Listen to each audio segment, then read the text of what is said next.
Movie की शुरुआत में आप देखते हैं एक कपल को, एक ऐसा जोड़ा जो अपने छुट्टियां बिताने जंगल की ओर निकल रहा है। गाड़ी के पीछे अपना सामान लोड करते हुए उनके चेहरे पर है बच्चों जैसी एक्साइटमेंट। ये है एलेक्स लुइस, जंगल एडवेंचर और रोमांच का दीवाना, और ये है उनकी गर्लफ्रेंड जेन। एलेक्स लुइस को बचपन से ही जंगल, कैंपिंग और रोमांच का शौक था। एक सुहानी सुबह वह अपनी प्रेमिका जेन के साथ एक कैंपिंग यात्रा पर निकला। जेन एक कॉर्पोरेट वकील थी जिसे ऐसे साहसिक कार्यों में कोई दिलचस्पी नहीं थी, लेकिन वह एलेक्स को ना नहीं कह पाई। कार से सफर करते हुए वे कनाडा के ओंटारियो प्रोविंशियल पार्क के प्रवेश द्वार पर पहुंचे। वहां एक पार्क रेंजर से उनकी मुलाकात हुई। रेंजर ने सारी जानकारी दर्ज की और एलेक्स को पार्क का एक नक्शा दिया, लेकिन एलेक्स ने नक्शा लेने से इनकार कर दिया। रेंजर मुस्कुराया, हल्के मजाक में। ठीक है मिस्टर नो मैप, तो आप लोग किस तरफ जा रहे हैं? ब्लैकफुट ट्रेल, एलेक्स ने जवाब दिया। रेंजर का चेहरा गंभीर हो गया, चेतावनी भरे स्वर में। ब्लैकफुट ट्रेल इस सीजन के लिए बंद है। कुछ अवांछित लोग वहां जंगल की शांति भंग करते हैं और गंदगी फैलाते हैं। जानवर परेशान हो जाते हैं। अगर आप वहां पकड़े गए तो $1000 का जुर्माना भरना पड़ सकता है। वहां अन्य कैंप साइट्स भी उपलब्ध थी, पर एलेक्स अपनी जिद पर अड़ा रहा। जिद्दी, मैं जेन को बस ब्लैकफुट ट्रेल पर ही ले जाऊंगा, भले ही जुर्माना क्यों ना भरना पड़े।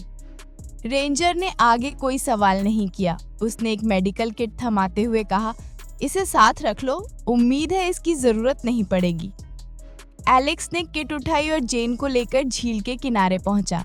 नाव में बैठने से पहले जेन ने एक यादगार तस्वीर लेने के लिए अपना फोन निकाला और फिर उसे वापस बैग में रख लिया। वे नाव पर सवार होकर ब्लैकफुट ट्रेल की ओर चल पड़े। झील के दूसरे छोर पर पहुंचे, जहां से ये रहस्यमय रास्ता शुरू होता था।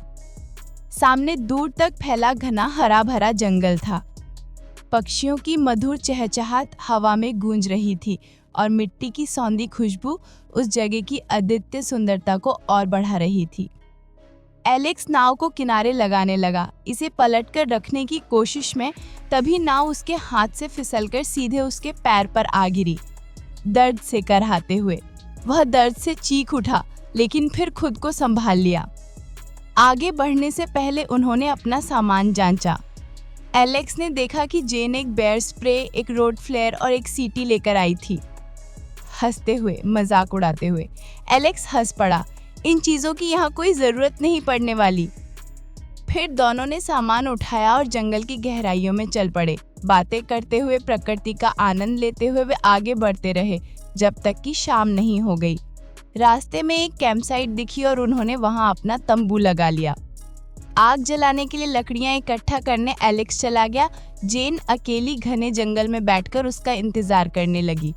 अचानक डरावनी आवाज। तभी पीछे से एक आवाज आई। जेन डर से सहम गई, डरी हुई। पलटकर देखा तो वहां एक अजनबी खड़ा था। दूसरी ओर एलेक्स लकड़ियां इकट्ठा करके वापस लौट रहा था। तभी उसने जेन की आवाज सुनी। वह किसी से बात कर रही थी। आगे बढ़कर देखा तो एक आदमी वहां खड़ा था। जेन को उस अजनबी के साथ हंसते देख एलेक्स ने लकड़ियां जोर से जमीन पर पटक दी। जेन मुस्कुराई, परिचय कराते हुए, एलेक्स, ये ब्रैड है, वह यहाँ से गुजर रहा था। मैंने उसे डिनर के लिए आमंत्रित किया है। ब्रैड ने हाथ बढ़ाया, मित्रतापूर्ण। ताज़ी मछलियां भी लाया हूँ, अगर आपको कोई आपत्ति नहीं तो हम साझा कर सकते हैं। एलेक्स ने कोई प्रतिक्रिया नहीं दी और सीधा तंबू के अंदर चला गया। अंदर पहुंचकर उसने जेन को बुलाया, गुस्से में। तुम्हारा दिमाग खराब हो गया है? इस सुनसान जगह पर किसी अजनबी को डिनर के लिए बुलाना, ये कैसी बेवकूफ़ी है? जेन ने धीरे से जवाब दिया, ठीक है, अगर तुम्हें अच्छा नहीं लगा तो मैं उसे जानने के लिए कह देती हूँ। लेकिन जब जेन बाहर आई तो ब्रैड अपना सामान बांधकर जाने के लिए तैयार खड़ा था। उसकी इस शराफत को देखकर एलेक्स को अपनी गलती महसूस हुई। माफ़ी मांगते हुए, माफ़ करना ब्रैड, मुझे कुछ गलतफहमी हो गई थी। सब ठीक है, तुम रुक सकते हो। ब्रैड रुक गया। उसने मछलियों को लोहे के ग्रिल पर पटका और एक बड़ा चाकू निकालकर बड़ी बेरहमी से उन्हें काटने लगा। यह देखकर एलेक्स को असहजता महसूस हुई। कहीं उसने कोई बड़ी गलती तो नहीं कर दी। आग जलाकर वे तीनों डिनर तैयार करने लगे।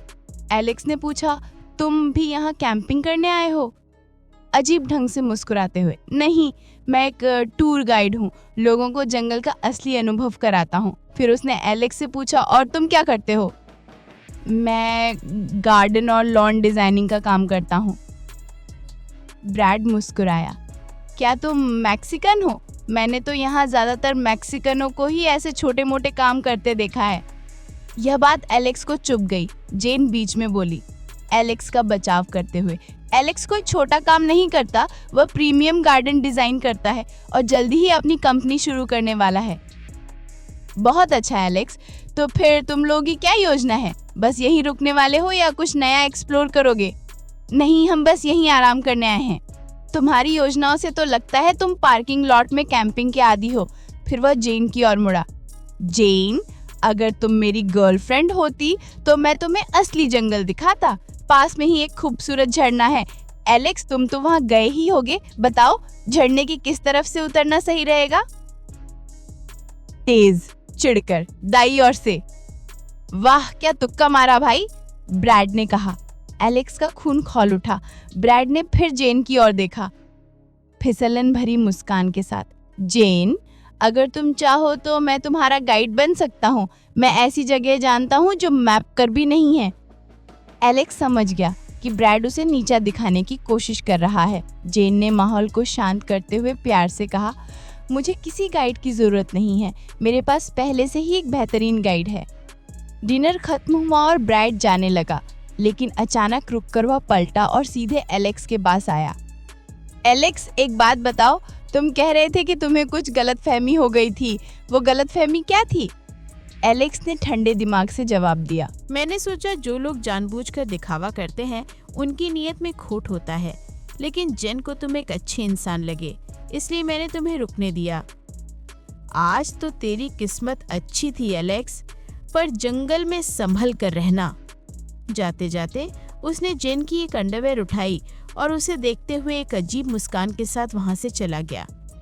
एलेक्स फुटपाथ जेन से बोला, अगली बार उसे घर पर डिनर के लिए बुला लेना। जेन ने माफी मांगी। अगली सुबह वे आगे बढ़े। रास्ते में जेन ने पूछा, इस जगह का नाम ब्लैकफुट ट्रेल क्यों पड़ा? एलेक्स ने समझाया, स्थानीय आदिवासियों ने ये नाम रखा था।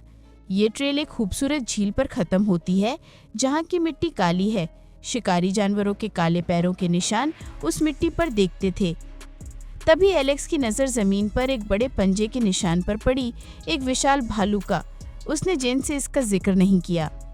थोड़ी देर बाद एलेक्स मुख्य रास्ते से हटकर घने जंगल में मुड़ गया। झील का रास्ता तो इधर है, जेन ने कहा, तुम उधर क्यों जा रहे हो? भरोसा रखो, एलेक्स ने कहा, मुझे रास्ता मालूम है।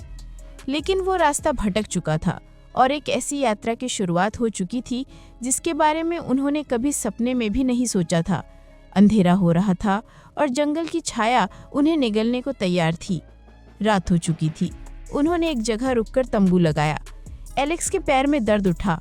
जूता उतारकर देखा तो अंगूठे में गहरा जख्म था। नाव के गिरने से लगी चोट और भी बिगड़ गई थी। नाखून टूट चुका था।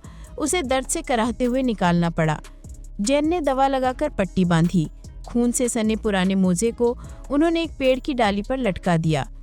आधी रात को जेन की आंखें एक अजीब आवाज से खुली, जैसे कोई पेड़ की टहनी तोड़ रहा है। डरी हुई, एलेक्स, क्या तुमने सुना? एलेक्स ने भी कान दिए। अब आवाजें और साफ आ रही थीं, जैसे कोई पत्थर फेंक रहा हो। घबराकर, क्या ये ब्रैड हो सकता है? जेन ने पूछा, आत्मविश्वास दिखाते हुए, हालांकि डरा हुआ। नहीं, ये ओक के फल गिरने की आवाज है। सो जाओ। अब एलेक्स को भी शक होने लगा, कहीं ये ब्रैड तो नहीं। सुबह जब वे तंबू से बाहर निकले तो उनकी रूह कांप गई। वो पेड़ जिस पर मोजे लटकाए थे, उसकी एक मोटी डाल टूटकर जमीन पर पड़ी थी। लग रहा था जैसे कोई बहुत भारी जानवर उस पर चढ़ने की कोशिश कर रहा था। घबराई हुई, मुझे अब यहाँ एक पल भी नहीं रुकना है एलेक्स, मुझे अभी घर जाना है। जेन, तुम ज्यादा सोच रही हो, एलेक्स ने समझाया। मैंने इस ट्रिप के लिए बहुत इंतजार किया है, मैं इसे अधूरा नहीं छोड़ सकता। जेन मान गई, लेकिन उसका डर गहरा होता जा रहा था। चलते चलते जेन को एक भयानक बदबू आई। आगे जाकर उन्होंने एक हिरन की अधखाई लाश देखी।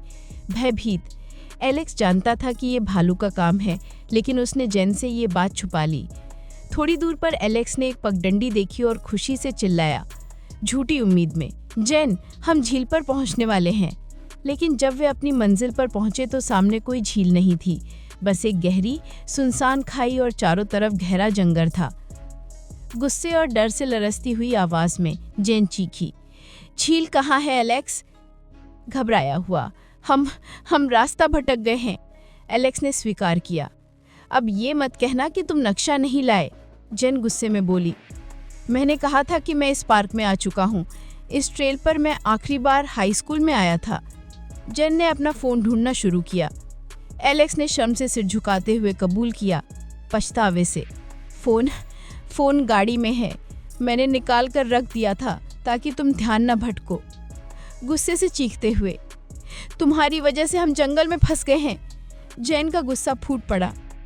तुम सिर्फ अपनी ईगो दिखाना चाहते थे, तुम एक बड़े लूजर हो।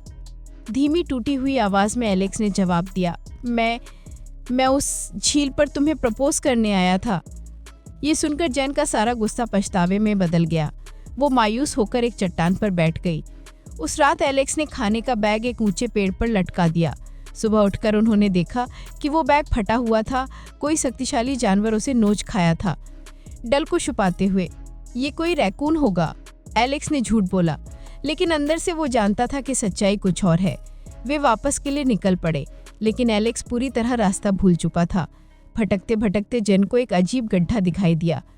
सहमी हुई, ये क्या है? एलेक्स का चेहरा सफ़ेद पड़ गया।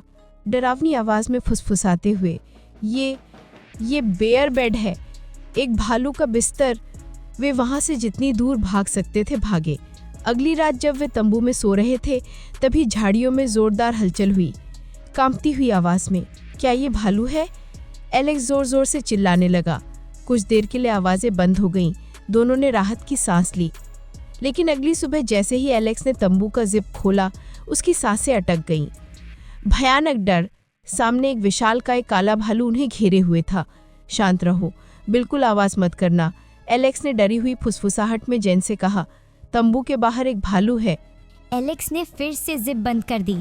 उनके पास भागने का कोई रास्ता नहीं था। तभी जेन को अपनी बेड स्प्रे याद आई। वो उसे थाम कर बैठ गई। अचानक भालू ने तंबू पर जबरदस्त वार किया। जेन की एक सिसकी निकल गई और यही उनकी सबसे बड़ी भूल साबित हुई। जोरदार गुर्राहट और कपड़े फटने की आवाज। भालू एक जबरदस्त झटके में तंबू को फाड़ता हुआ अंदर घुस आया। वो सीधा जेन पर टूट पड़ा। एलेक्स ने उसे बचाने की कोशिश की, तभी भालू ने अपने तेज दांतों से एलेक्स के पैर में काट लिया। मांस का एक बड़ा टुकड़ा नोच लिया। चीखते हुए एलेक्स दर्द से चिल्लाया। जेन ने हिम्मत जुटाई और भालू पर बेर स्प्रे छिड़क दी। भालू पीछे हट गया। एलेक्स का पैर बुरी तरह जख्मी हो चुका था। हड्डी दिखाई दे रही थी। रोते हुए, हताश, ये मेरा अंत है जेन, मैं मरना नहीं चाहता। तुम्हें कुछ नहीं होगा, मैं तुम्हें यहाँ से ले जाऊंगी, जेन चिल्लाई। लेकिन तभी वो भालू वापस लौटा और इस बार उसने एलेक्स का पैर जबड़े में दबोच लिया और उसे खींचकर तंबू से बाहर ले गया। भयानक चीख, जेन भाग जाओ, भाग जाओ। जेन ने देखा भालू एलेक्स को जिंदा ही नोच नोच कर खा रहा था। वो स्तब्ध पत्थर की मूरत बनकर बैठी रही। एलेक्स की चीखें धीरे धीरे खामोशी में बदल गईं। भालू ने अब जेन की ओर देखा। जेन ने अपनी बची खुची ताकत से तंबू से बाहर कूदकर बेतहाशा भागना शुरू किया। भागते भागते उसका पैर फिसला और वो एक ढलान से नीचे गिर गई। सिर में जोरदार चोट लगी और सब कुछ अंधेरा हो गया। कुछ देर बाद जेन को होश आया। वो एक पेड़ के सहारे बैठ गई। उसने एलेक्स की दी हुई सगाई की अंगूठी निकाली, उसे पहना और फूट फूट कर रोने लगी। अचानक आहट, तभी पीछे सरसराहट हुई। एक और भालू। जेन डरकर भागी, लेकिन वो बहुत कमज़ोर हो चुकी थी। भागते हुए वो एक झरने के किनारे जा पहुंची। पीछे भालू था। हताशा में उसने अपनी सीटी बजाई। भालू रुक गया, लेकिन डरा नहीं। जेन ने झरने से उतरने का फैसला किया। लेकिन चढ़ाई के दौरान उसका हाथ फिसला और वो सीधी नीचे जमीन पर आ गिरी। उसके बाएं पैर की हड्डी टूट गई, हड्डी बाहर निकल आई। दर्द सहते हुए वो चीख उठी। फिर भी उसने हिम्मत नहीं हारी।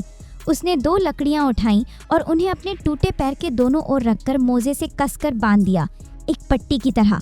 एक लाठी का सहारा लेकर वो लंगड़ाती हुई आगे बढ़ने लगी। वो रात भर चलती रही। सुबह होते होते वो एक परिचित जगह पर पहुंच गई, वही झील जहां से उनकी यात्रा शुरू हुई थी। वही नाव अभी भी वहां पड़ी थी। थकी हुई किंतु राहत भरी आवाज में जेन ने आखिरी ताकत लगाकर नाव को पलटा और झील में धकेल दिया। वो जैसे तैसे नाव में चढ़ी और दूसरे किनारे की ओर बढ़ने लगी। किनारे पर पहुंचकर वो नाव से उतरी और थकान से चूर होकर जमीन पर गिर पड़ी। उसी वक्त ब्रैड कुछ पर्यटकों को लेकर वहां आया। एक पर्यटक ने जमीन पर पड़े जेन को देखा। ब्रैड ने उसकी ओर देखा और ब्रैड वो उसकी ओर दौड़ पड़ा। जेन की जान बच गई थी, लेकिन एलेक्स की लापरवाही और उस भयानक जंगल की यादें उसे जिंदगी भर का सदमा दे गईं। अगर ये कहानी आपको पसंद आई, आपके रोंगटे खड़े हो गए, तो एक लाइक ज़रूर कर दीजिए। इससे मुझे और ऐसी मजबूत कहानियाँ आपके लिए लाने का प्रोत्साहन मिलता है। और सबसे ज़रूरी बात, सब्सक्राइब के बटन को दबाना और उसके बगल वाली बेल नोटिफिकेशन को ज़रूर दबा दीजिए। फिलहाल के लिए इतना ही। धन्यवाद।